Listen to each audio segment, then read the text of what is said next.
세상 속에서 세상을 품고 사랑하는 것은 마땅하지만 세상의 모든 가치관과 하나 되는 것은 하나님이 기뻐하지 않으시죠. 세상과 하나님은 늘 대적 관계에 있기 때문에. 그래서 우리가 하나님 편에서 하나님이 기뻐하시는 사람이 되면 세상과는 자연히 대적하게 되고, 그리고 세상은 우리를 공격하지만 세상보다 하나님이 더 크시기 때문에 우리가 하나님 안에 있으면 얼마든지 세상을 더 품을 수 있는 능력의 사람으로 우리를 세워주십니다. 우리가 하나님과 늘 하나 되어서 하나님 편에 있으면 하늘아버지에게는 좋은 것들을 우리가 다 누릴 수 있습니다. 그래서 하나님 편에 서라는 것입니다. 세상 편에 서는 것보다 하나님 편에 서는 것이 더 좋은 길이기 때문에 우리에게 말씀하시는 것입니다. 야고보서 1장 17절에 온갖 좋은 은사와 온전한 선물이 다 위로부터 빛들의 아버지께서 주신다. 그 하늘로부터 내려온다 라고 말씀하셨습니다. 그러니까 하나님 편에 있으면 하나님 안에 있는 좋은 것들은 다 거저 누리게 해 주신다는 것입니다. 하나님 안에서 그 좋은 것을 누린다는 것이 얼마나 기쁩니까? 그렇게 할 수만 있다면 우리가 왜 하나님 편에 서는 걸 두려워하고 그리고 그것을 거절하겠습니까? 그런데 하나님 편에 선다는 것이 천국이 아니라 세상이기 때문에 너무나 유혹이 많고 또 우리의 뜻대로 되지 않는 상황이기 때문에 쉽지가 않습니다. 그러나 그 좋은 것들을 누릴 수 있도록 하나님 편에 서는 방법을 우리에게 알려주셨는데, 그래서 예수님을 나의 구주로 고백하고 예수님을 믿고 그분의 십자가에서 나의 모든 죄와 모든 고통을 다 용서해 주셨다고 하는 그 믿음으로 우리가 나아갈 때 우리는 저절로 하나님 편이 되는 것입니다. 하나님 편에 세워주는 사람은 어떤 사람인가? 하나님도 나름대로 인격적인 분이신데 뭐 아무나 하나님 편에 세우시겠습니까? 하나님도 계획이 있으시겠죠.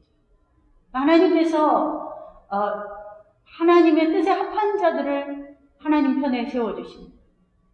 예수님께서 이 땅에 오셔서 제자들을 부르시고 그 제자들을 하나님의 편에 세워주시기 위해서 끊임없이 훈련하셨습니다. 그러니까 처음부터 하나님의 편이라고 세워주셔도 감당할 수가 없는 사람들은 끊임없이 훈련을 받아야 돼요. 그래야 온전한 하나님의 사람으로 하나님의 편에서 하나님께 있는 좋은 것들을 다 누리게 해 주시는 것입니다. 베드로를 하나님 부르셨어요. 예수님 부르셨습니다. 베드로 원래 이름이 요한의 아들 시몬입니다. 시몬. 그런데 예수님께서 이름도 바꿔주셨어요. 반석이라는 뜻으로 이름을 바꿔주셨어요. 그러니까 이름을 바꿔주신 것은 그 이름대로 살아라 그런 뜻이죠. 제가 아는 어떤 교수님이 그렇게 이렇게 성격이 딱딱하고 꼭 필요한 말 외에는 하지 않는 분이에요. 아무개님 어떻습니까? 네 가세요 이응이 몇 마디. 그래갖고 거기에 진료를 받던 한 분이 너무 마음이 그게 힘들어갖고 어쩌면 저렇게 상냥하지도 않고 따뜻하지도 않을까. 정말 한마디 하려다가 갑자기 성경의 인물이 생각이 난 거예요. 성경의 인물 베드로. 저 돌덩이 같은 교수다. 이렇게 생각하고 돌덩이 교수님이라고 그러면 싫어할 것 같으니까 돌덩이가 뭔가 했더니 성경에 베드로가 반석이잖아요. 그러니까 저 교수님을 내가 베드로 교수님이라고 불러야 되겠다. 그래서 베드로 교수님 그랬더니 이분이 깜짝 놀라면서 내가 그럴 만한 사람이 되나요? 베드로 교수님입니다. 이분은 속으로 돌같이 딱딱하니까 베드로라고 불렀는데 이분은 베드로라는 그 제자를 생각해서 너무 그게 감동이 돼서 그 다음부터는 그렇게 많이 웃어주시더라는 거예요. 따뜻해지시고. 그래서 우리가 부르는 대로 그 사람이 변해지는 것 같습니다. 베드로라고 부르니까 베드로처럼 그렇게 스스로 격을 높여서 대하는데 돌덩이 교수라고 불렀어 봐요. 그러면 돌 던지죠. 우리가 어떻게 생각하고 대하느냐에 따라서 그렇게 되어가는 것 같습니다. 예수님께서 시몬을 베드로라고 불러주시고 이제 너는 베드로로 살아라 이렇게 말씀하셨어요. 원래 베드로는 어부죠. 고기 잡이하는 어부입니다. 고기 잡는 데는 선수인데 다른 건 잘 못해요. 예수님이 어느 날 고기 잡는 그 베드로를 부르셨죠.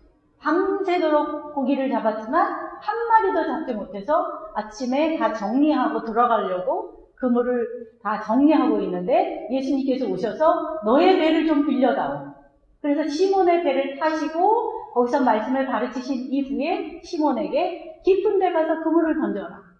그랬더니 이 시몬이 자기 배에서 주시는 그 예수님의 말씀, 그 말씀이 마음에 새겨진 것 같아요. 그러니까 그 말씀의 권위에 순종해서 깊은 데로 가서 그물을 던졌더니 153마디나 되는 엄청난 배, 가득히 담는 그런 사건을 경험하고, 야, 이분은 진짜 메시아구나. 이분 앞에 내가 감히 설 수 없어서 나는 죄인입니다. 나를 떠나세요. 그러자 예수님께서 그때 부르셨죠. 나를 따라오라. 이제 너는 고기 잡지 마라.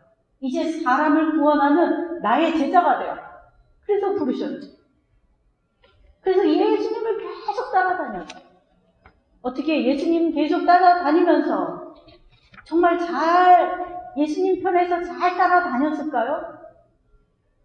잘 다녔죠. 앞장서서 다녀서 수석이 됐죠. 그래서 다른 사람들은 생각지도 않는데 예수님은 그리스도시고 메시아이시고 살아계신 하나님의 아들입니다 라고 고백을 해서 예수님이 칭찬하셨어요. 음부의 권세도 너를 감당하지 못한다. 내 이름 위에, 네 고백 위에 내가 교회를 세우겠다. 네가 이 땅에서 열면 다 열리고 네가 묶으면 다 묶어지겠다. 엄청난 권세를 주셨어요. 이야, 그 권세를 가졌어. 얼마나 기뻤겠습니까?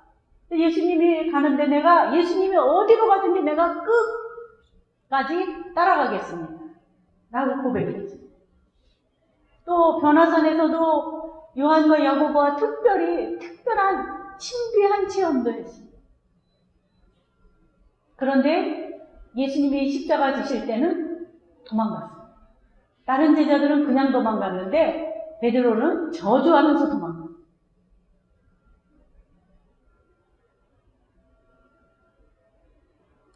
세 번씩이나 예수님을 부인하고 저주하면서 부인. 주님이 부르신 베드로, 고기잡이밖에 할 줄 모르는 베드로, 예수님께서 권세도 주시고 능력도 주시고 기적도 체험하게 하시고 또 제자들 중에 앞서가면서 수많은 은혜와 체험을 주셨지만 십자가 앞에서는 베드로도 감당할 수가 없어서 도망가 버린 거예요. 그래서 예수님 멀찍이 따라가다가 어린 여종한테 예수님 따라다니던 그 사람 아니냐는 말에 오히려 예수님을 부인하고 수치스러운 일을 했어요. 차라리 예수님하고 같이 가다가 대제사장들한테 당했으면 그래도 명예 나오지. 그 보잘것없는 여종에게 조롱당하는 그런 비참한 자리까지 떨어진 것입니다. 그리고 예수님이 십자가에서 죽으시고 부활하시고 찾아오셨죠. 숨어있는. 찾아오셨는데 그 부활의 주님 만났지만 또 고기나 잡으러 가겠다고 갈릴리로 가요. 베드로는 시작부터 마지막까지 그 안에 예수님의 제자가 될 만한 하나님 편에 세워줄 만한 어떤 선한 것이 하나도 없는 그런 제자예요. 3년 동안 훈련받았지만 그 훈련받은 것이 다 헛된 것처럼 보입니다. 다른 제자들도 이 베드로 따라서 다 고기 잡는 데로 가버리고 말았어요. 이 모습을 본 주님의 마음이 어떠했겠습니까? 얼마나 안타까웠겠습니까? 제 생각에 안타까웠지만 미워하지는 않으신 것 같아요. 그래서 그 갈릴리까지 또 찾아가셨어요.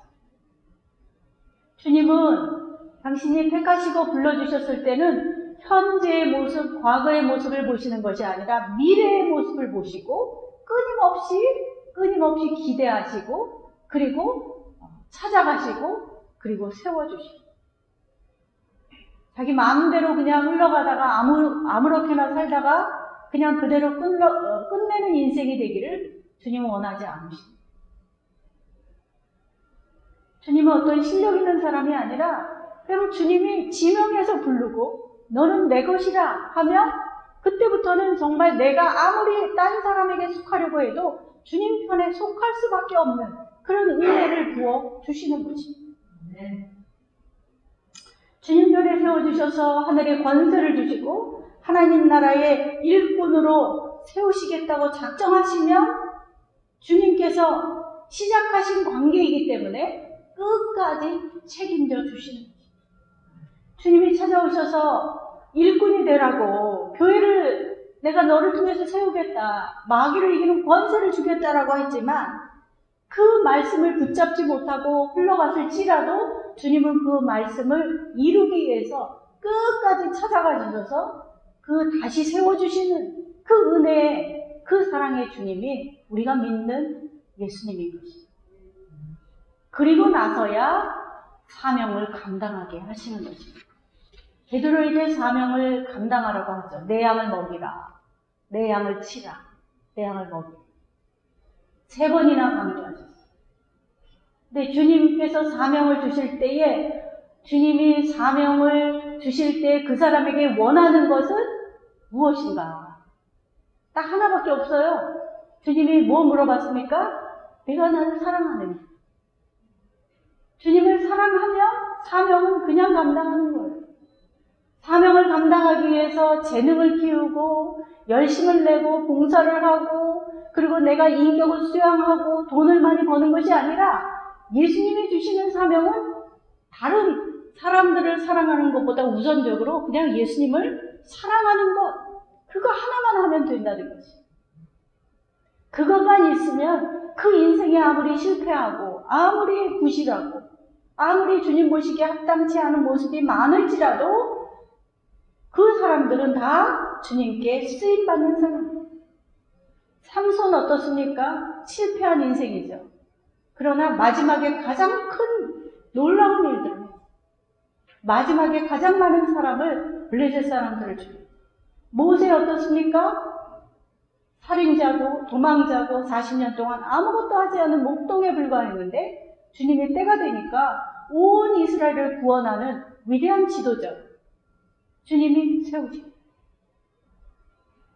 주님은 모든 것을 잃어버린 것 같은 그 시간에 베드로에게 찾아오셨어요. 근데 주님이 베드로에게 베드로라고 안 부르시고 시몬이라고 부르셨어요. 그것은 뭐예요?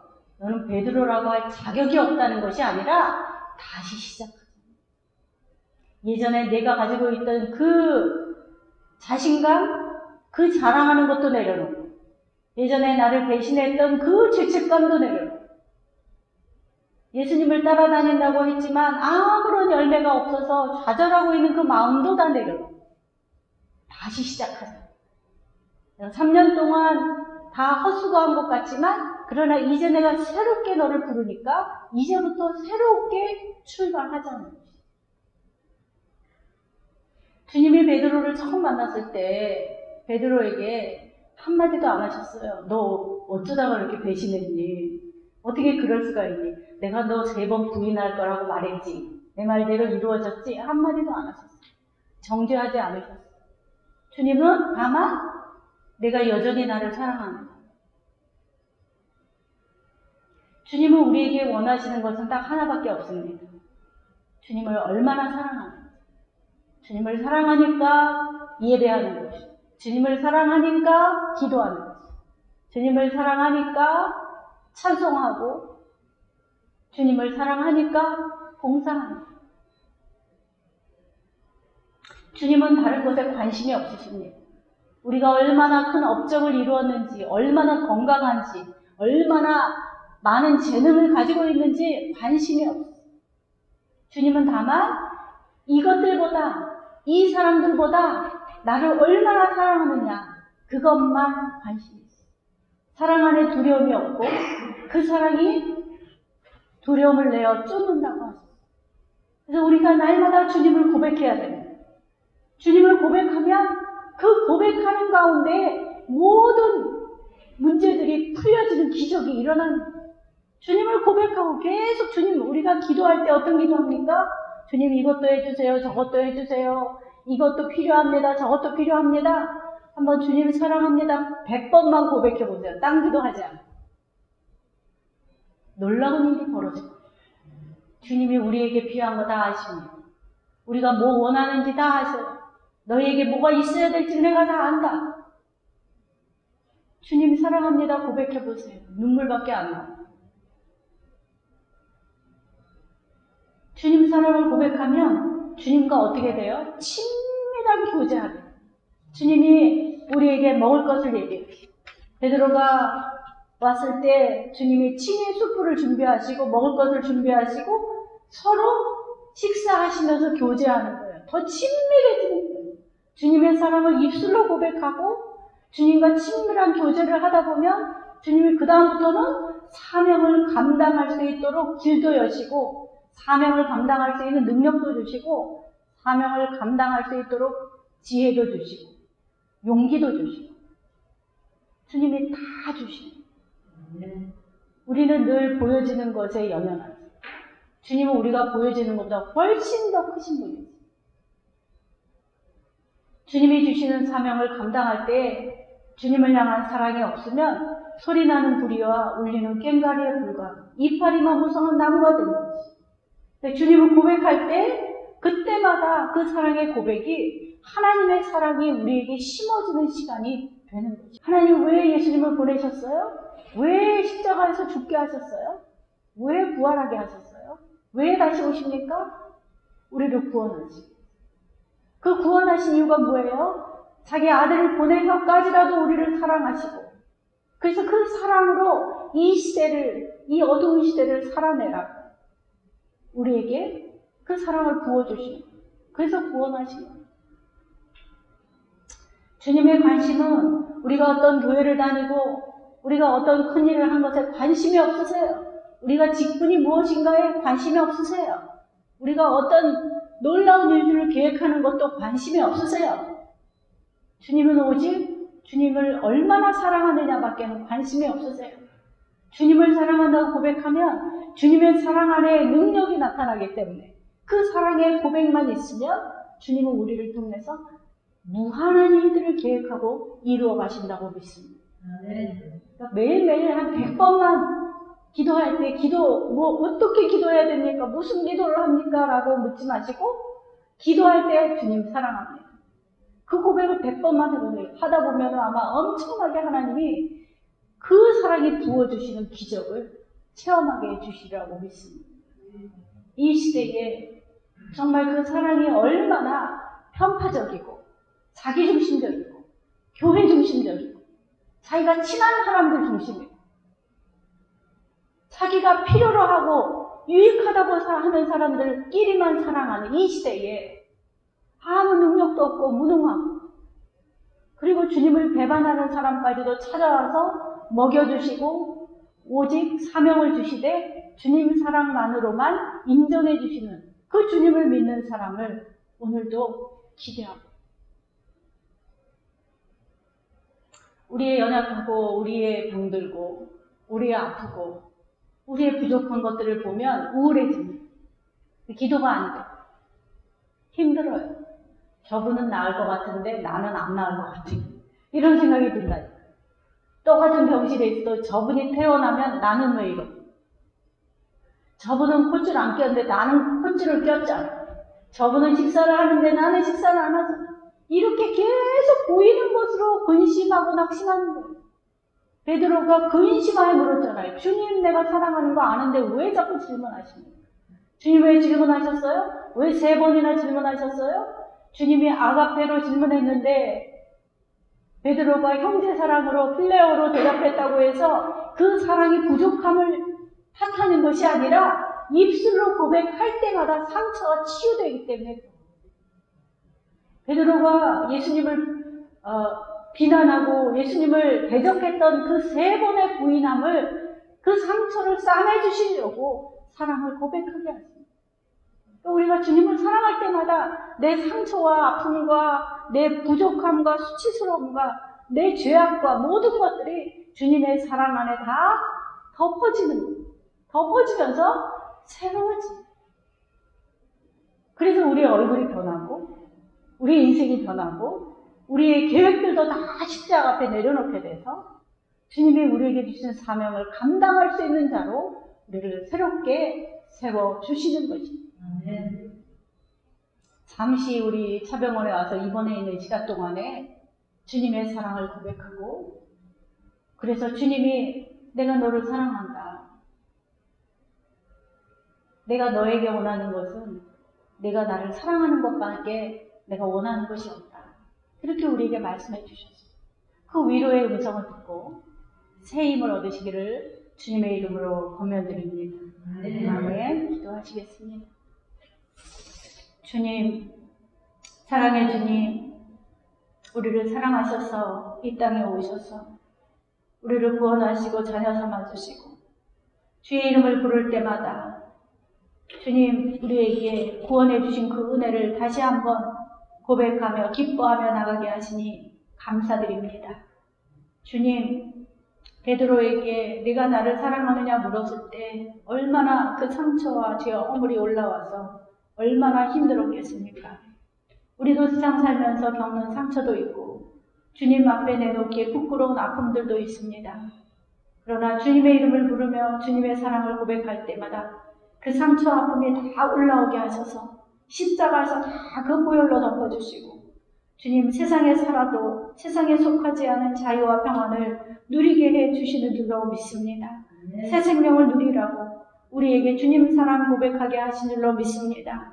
주님, 나를 사랑하고 내 자녀를 사랑하고 내 일을 사랑하고 내 능력을 사랑하는 우리에게 그 모든 것들보다 먼저 주님 사랑하게 하시고 그 사랑 고백하게 하셔서 주님 안에서 먹고 마시며 주님이 주신 사명 내가 힘내어 열심으로 감당하지 않아도 주님 사랑만으로 주님 만족하시며 주님 주신 사명은 주님이 친히 감당하도록 도와주시고 힘주시는 복된 인생 살게 하여 주옵소서.